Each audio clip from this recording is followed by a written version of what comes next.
Walaupun sepatutnya saya pergi universiti lebih awal lagi, saya terpaksa mengkorbankan cita-cita saya kerana mengutamakan kedua orang tua saya lah.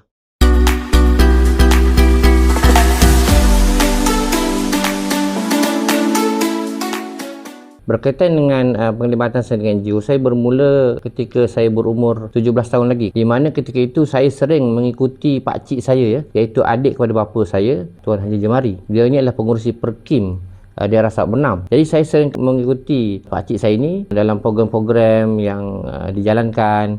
Kadang-kadang dia bawa saya ke Kuala Lumpur, dia bawa saya dalam mesyuarat Perkim. Jadi di situ saya sudah terdedah dengan aktiviti-aktiviti NGO semasa saya berumur 17 tahun lagi. Dan apabila saya sudah menamatkan pengajian di universiti dan kembali di Sungai Besar, bekerja di Sungai Besar, pakcik saya telah meletakkan jawatan sebagai pengurusi Perkim dan menyerahkan jawatan itu kepada saya. Dan sejak itulah saya terus aktif dalam pertubuhan kebajikan Islam Malaysia ataupun Perkim. Di peringkat awal saya menjadi pengurusi Perkim ialah saya cuba mengesan mereka yang murtad. Ini kerana semasa saya menjadi setiausaha Perkim, saya sudah pun diberikan sedikit pendedahan oleh pakcik saya tentang isu ini.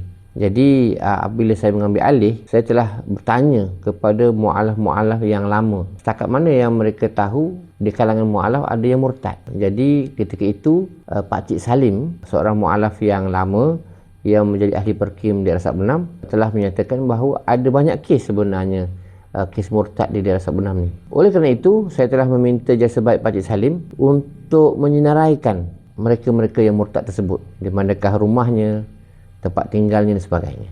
Daripada pengamatan saya, terdapat lebih kurang 11 rumah mu'alaf yang telah murtad. Daripada senarai itu, saya telah pergi sendiri ke setiap rumah untuk mengetahui kebenarannya. Apabila saya pergi satu persatu, memang benar. Sebagai contoh, di lorong 1 Bagang Sungai Besar, ada satu orang Cina ini, nama Islamnya ialah Abdul Wahab, tetapi telah pun murtad. Jadi apa yang boleh saya lakukan ialah saya cuba mengorek bagaimana dia Islam dan bagaimana dia sudah murtad. Begitu juga kes Aisyah Abdullah dan suaminya yang juga telah murtad. Saya dan beberapa AJK Perkim saya yang baru telah berkunjung ke rumah Aisyah ini.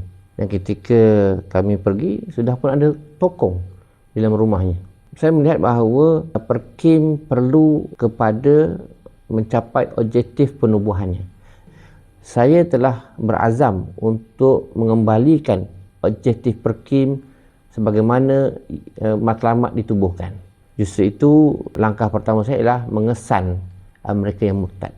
Setelah saya dapat mengenal pasti senarai nama tadi dan mengunjungi setiap rumah tersebut, maka saya telah membawa isu ini kepada pejabat agama Islam Sungai Besar. Sebenarnya saya juga minat dalam NGO berpakaian seragam, di mana saya juga telah menjadi pegawai ataupun pemimpin pasukan Kadet Bersatu Malaysia ataupun Kadet Tentera di Kem Wataniah Sabak Bernam. Dan saya juga pernah mengikuti kursus kepegawaian pegawai kadet ini di Puspatan Ipoh. Dan dalam pasukan Kadet Bersatu Malaysia ini, ataupun nama ringkasnya PKBM, saya telah berjaya dinobatkan sebagai pegawai penyelaras di Kem Askar Wataniah Sabak Bernam dan memakai pangkat Kapten.